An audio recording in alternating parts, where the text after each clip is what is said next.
그래서 여러분들도 인생을 조금 더 긴 여행이라고 생각을 하시고 조금 더 가는 와중 여정을 좀 더 즐기면서 갈 수 있지 않을까. 안녕하세요. 저는 토론토에서 살고 있는 현재 싱글 미혼 제니라고 합니다.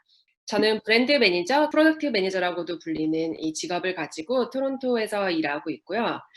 제 경험이 조금이나마 도움이 되기를 바라는 마음으로 크게 한 두 가지 정도로 저는 전해보고 싶어요. 첫 번째는 이제 실질적인 부분, 어떻게 해서 이런 커리어를 가지고 제가 여기까지 오게 되었는지, 그리고 두 번째는 그 와중에 직면했던 많은 챌린지들을 제가 이제 어떤 식으로 대처해야 하는지 이런 것들을 좀 공유해 보고자 합니다. 브랜드 매니저는 브랜드의 전반적인 비즈니스를 총체적으로 매니징하는 직업이라고 보시면 돼요. 그래서 주로 CPG, 컨슈머 프로덕트 굿즈라고 하는 CPG 인더스트리에서 브랜드 매니저가 많이들 있고요. 이거는 막 여러분들이 흔히 쓰시는 모든 물건들, 예를 들면 뭐 폰 아니면은 뭐 생활용품, 화장품, 뭐 아니면 술, 비어 이런 대부분의 브랜드들이 이런 브랜드 매니저를 거쳐서 나오면서 팔리고 있는 제품들이라고 보시면 되고요. 작은 사업을 한다고 생각하시면 되게 쉬울 거예요. 예를 들면 이런 펜을 하나 런칭을 한다고 하면 이 펜을 하나 판다고 하면 이제 이 브랜딩을 어떻게 할 것인지 아니면 매출 전략이라든지 인벤토리 뭐 세일즈 마케팅 뭐 프로핏 앤 로스 모든 전반적인 그림을 보고 매니지 비즈니스를 매니징하는 그런 직업이고요. 작은 브랜드의 CEO 역할이라고 생각하시면 좀 이해하시기 쉬울 거예요. 장점 같은 경우는 이 비즈니스 스킬을 거의 뭐 총동원해서 인제 일을 해야 되기 때문에 업무 스코프이 굉장히 넓어서 전반적인 비즈니스에 대한 넓은 시야를 통해서 볼 수 있다는 장점이 있다고 볼 수 있고요. 그리고 또 굉장히 다이나믹해요. 이게 뭐 매출 전략도 짜고 마케팅 쪽도 굉장히 많이 인볼브 되어 있기 때문에 뭐 재밌는 요소들이 많아요. 예를 들면 제가 한국에 있을 때는 뭐 브랜딩 광고 촬영을 할 때 한예슬이랑 같이 광고 촬영을 한다든지 여기 캐나다에 있을 때도 뭐 TV 촬영 같은 걸 나간다든지 이런 재밌는 좀 요소들이 많이 있어서 그게 또 장점이라고 할 수 있을 것 같아요. 단점 같은 경우는요. 그러다 보니까 이런 어떤 프레셔가 굉장히 높은 직업이라고 할 수 있어요. 이런 리스폰시빌리티가 업무 스코프이 굉장히 넓고 그래서 리스폰시빌리티가 또 높다 보니까 스트레스가 많은 직업이라고도 할 수 있을 것 같아요. 쉽게 말하면 제가 아까 CEO라고 했지만은 뭐 제가 인제 뭐 이런 의사결정을 하면 제가 사실 결정을 하지만은 CEO는 아니기 때문에 제 결정대로 다 모든 게 진행되는 게 아니라 유관 부서들과 굉장히 많은 그 밀고 당기는 토론을 거쳐야 되고 또 윗선들도 설득을 해야 되고 뭐 이런 것들이 많기 때문에 이런 백오피스 작업 직업보다는 이런 프런트 전선에서 직접적인 매출 관련 프레셔를 굉장히 많이 받는 직업이라고 볼 수 있어요. 비즈니스 전공을 대학교 때 했는데요. 인제 대부분 그렇듯 저는 인제 '무조건 이런 직업을 가져야지.' 뭐 이런 것들은 없었었어요. 단지 이런 호불호 같은 것들은 있었어요. 저 같은 경우는 이제 어카운팅을 굉장히 지겨워하고 싫어하고 약간 저는 '마케팅 이런 심리학 쪽에 더 관심이 많은 사람이구나.' 이제 이런 걸 알게 되면서 그런 비슷한 분야 쪽으로 넣다 보니까 첫 직업을 대기업 소비재 브랜드 마케팅으로 시작을 하게 되었어요. 여기서 제가 드리고 싶은 말은 제가 느낀 바로는 저는 첫 직업이 의외로 전체 커리어를 굉장히 많이 좌우하게 되더라고요, 나중에 돌이켜 보면은. 그래서 사람이 보통 신입으로 이렇게 기업에 들어가게 되면은 한 2-3 년을 다니게 된단 말이죠. 그럼 이제 그게 자기의 경력이 되는 거예요. 그래서 영업이면 영업, 마케팅이면 마케팅, 뭐 파이낸스 이렇게 경력이 되다 보면은 직장을 옮길 때에도 또 그 자기가 경력을 보기 때문에 그럼 그 경력 쪽으로 또 들어가게 되고 또 그렇게 거기서 몇 년을 하게 되면은 결국 퇴직할 때까지 거의 막 그 첫 직장에 들어간 그 경력으로 퇴직을 하게 되는 경우들이 굉장히 많게 되는 그만큼의 인제 첫 직장의 커리어에 미친 영향이 높다라는 것을 염두에 두셨으면 좋겠고요.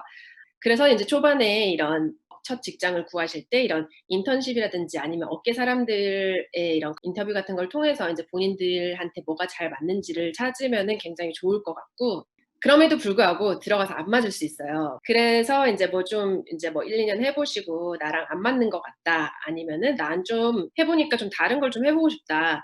이런 마음이 든다면은 쪼끔 더 에포트를 들여서 과감히 바꾸라고 말씀드리고 싶어요. 왜냐? 생각해 보면 퇴직할 때까지 거의 30년 이상은 더 반복하면서 일을 해야 되는 부분이기 때문에 본인이 다른 하고 싶은 게 있거나 쪼금 더 방향을 바꾸고 싶다라면은 과감히 바꾸는 게 좋은 것 같아요. 그래서 저는 개인적으로 또 사람이 한 분야만 평생 하면서 살다가 죽는 것보다는 쪼금씩 여러 가지 일도 많이 해 보면서 자기가 더 재밌어하는 것들을 더 찾아보면서 고런 문화를 좀 만들어 나가면은 좋을 것 같다는 생각을 하고 있어요.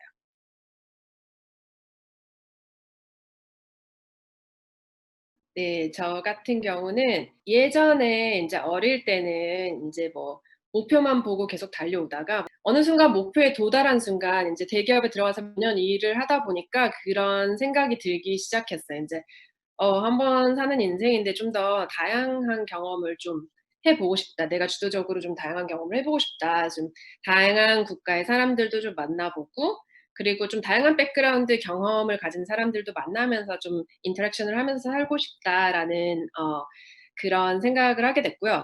그래서 인제 '그렇다면 나의 옵션이 뭔가.'를 인제 찾아봤어요. 나의 옵션은 인제 뭐 더 하나 더 할 수 있는 언어라고는 인제 영어밖에 없었기 때문에 영어 국가를 상대로 해 가지고는 제가 엑셀 스프레드시트를 쫙 짰어요, 그 당시에 계획을 잡기 위해서.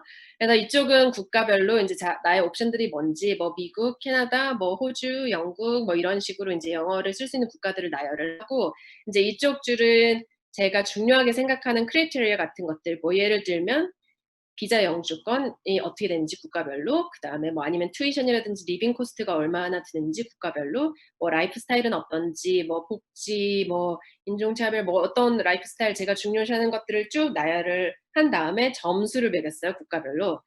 그렇게 해서 캐나다 토론토를 선택을 하게 되면서 저는 또 MBA를 통해서 오기로 결정을 했어요. 결정적인 이유는 그 당시에 그 영주권을 따기 위해서 마스터 디그리를 하는 게 가장 손쉬운 방법이었었고 그다음에는 인제 제가 정말 아는 사람 아무도 없이 혼자 이민을 오게 된 경우였기 때문에 소프트 랜딩을 하고자 하는 의미에서 인제 학교를 거쳐서 가면은 친구들 이런 소셜도 좀 만들 수 있고 그다음에 '직업을 구함에 있어서도 조금 더 이제 도움이 되지 않을까.'라는 이제 고런 그 전략을 가지고 MBA를 통해서 오게 되었고요.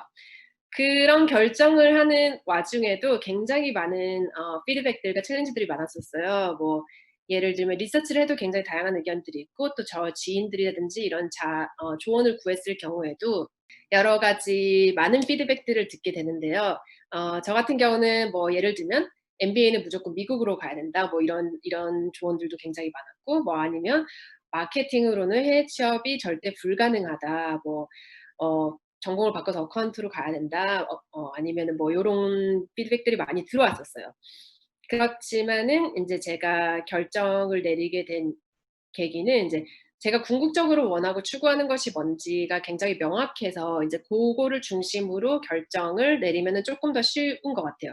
그래서 저 같은 경우는 그 나라에 가서 경험을 하면서 살기로 했던 게 저의 목표였기 때문에 뭐 미국에서 좀 더 뭐 명성이 높은 MBA 이런 것들은 저한테 크게 중요하지가 않았었고 그 나라에서 살기 위한 조건들, 영주권을 받는 것이 얼마나 크리티컬한지가 굉장한 그 결정 요소가 되었었고 라이프 스타일이 제가 추구하는 방향이었는데 사실 미국과 캐나다의 크게 라이프 스타일의 차이가 없었고 인제 그런 사이드 이슈들을 제거를 하면서 제가 원하고자 하는 목표가 뭔지 클리어하게 인제 고거를 중심으로 결정을 하다 보니까 인제 좀 더 쉽게 캐나다라는 결정을 하게 되었고 MBA도 마찬가지였어요. 저 같은 경우는 MBA도 학문에 대한 어떤 목적은 크게 많지 않았고요. 어차피 비즈니스 전공을 했었고 또 대기업에서 일을 그 소비재 브랜드에서 일을 했었기 때문에 영주권과 그다음에 취업을 위한 그런 걸 목표로 MBA 기간에서도 쭉 목표 중심적으로 일을 해 왔기 때문에 MBA 끝나고 인제 다행히 직업을 잡아서 일을 할 수 있게 되었었어요. 그래서 굉장히 리스크가 컸었는데 뭐 제가 여태까지 벌었던 돈들을 다 쏟아부어서 제로로 시작하는 뭐 리스크를 걸고 온 시작이긴 했지만은 이 결정을 할 때 항상 월스트 시나리오를 저는 생각을 하고 인제 결정을 했었거든요. 그럼 월스트 시나리오였을 때 제가 감당할 수 있을 것인가를 봤었을 때 뭐 월스트 시나리오에서 돈을 다 쓰고 직업도 못 구하고 다시 돌아가게 됐을 경우에 그러면 거기서 다시 'MBA라는 타이틀을 가지고 다시 취직을 하면 되지.'라는 그 월스트 시나리오를 감당할 수 있겠다라는 결정을 하고 난 다음에는 인제 추진을 해서 이렇게 오게 되었어요.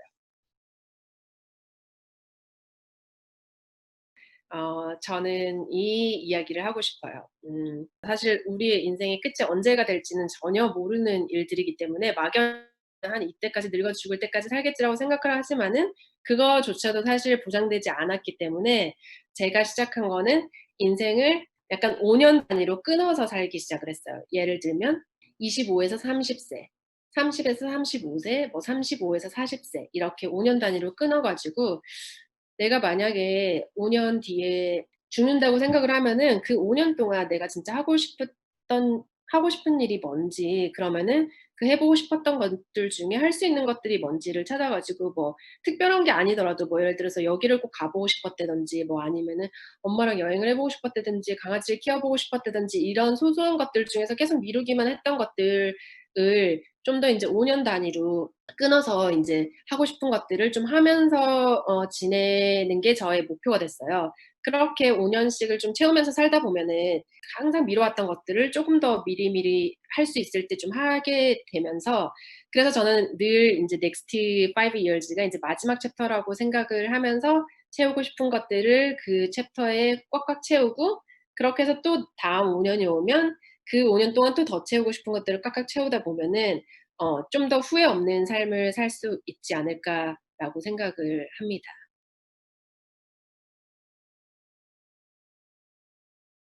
저는 어떤 사람이 되고 싶냐 그러면은 저는 그냥 그렇게 5년 단위로 해 보고 싶은 것들을 여러 가지 해 보면서 후회 없는 삶을 사는 사람이 되고 싶고요, 앞으로는. 그러는 후회 없는 삶을 사는 와중에 인제 제가 추구하는 두 가지 키워드는 인제 fun 이랑 kindness예요. 인제 좀 재밌게 즐기면서 살면서도 인제 친절한 사람이 되자. 근데 이게 굉장히 쉽지 않아요. 살다 보면은 스트레스를 많이 받으면서 이런 챌린지들을 즐기는 것도 계속 의도적으로 노력을 하지 않으면 쉽지 않고, 또한 회사 생활을 하든 뭐 가족이든 연인이든 이렇게 늘 친절한 사람이 되는 것도 생각보다 쉽지 않은 일들이거든요. 그래서 저도 계속 노력을 하고 있고, 앞으로도 제가 인제 '어떤 사람이 되고 싶냐.'라고 생각을 한다라면은 그런 후회 없는 삶을 살면서도 그 와중에 그 펀과 카인드니스라는 두 가지 키워드를 추구하면서 살고 싶어요.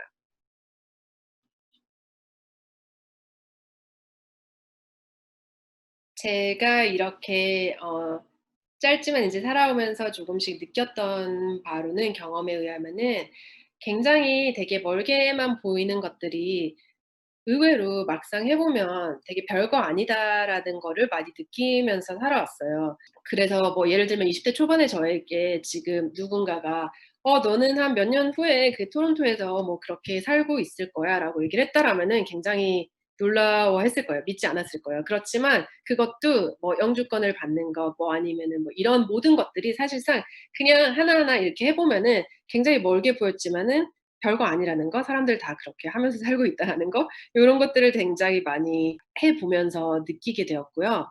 그리고 기본적으로 저는 그 인생의 종착점은 다 같거든요. 결국은 모두가 여기서부터 여기까지 이 종착점은 다들 그냥 가진 것들 다 버리고 죽는 그 죽음이라는 종착점이 어차피 모두가 다 정해져 있는 거기 때문에, 어떤 사람은 좀 더 빨리 갈 수도 있고 뭐 아니면 좀 이렇게 왔다 갔다 천천히 갈 수도 있는 거고, 이러면서 갈 수도 있다라고 생각을 해요. 그래서 여러분들도 인생을 쪼금 더 인제 그냥 긴 여행이라고 생각을 하시고, 인제 여러 가지 뭐 안 풀리는 일이 있다 하더라도 그거조차도 인제 이런 걸 해 보는 경험이라고 생각을 하시다 보면은 쪼금 더 가는 여정을 좀 더 즐기면서 갈 수 있지 않을까라는 생각을 합니다. 혹시 더 궁금하신 거나 뭐 브랜드 매니징이든 뭐 그런 쪽에 더 궁금하신 게 있으시면은 제 뭐 이메일로 연락을 주시면은 제가 도움을 드릴 수 있는 한은 최대한 도움을 드리도록 할게요.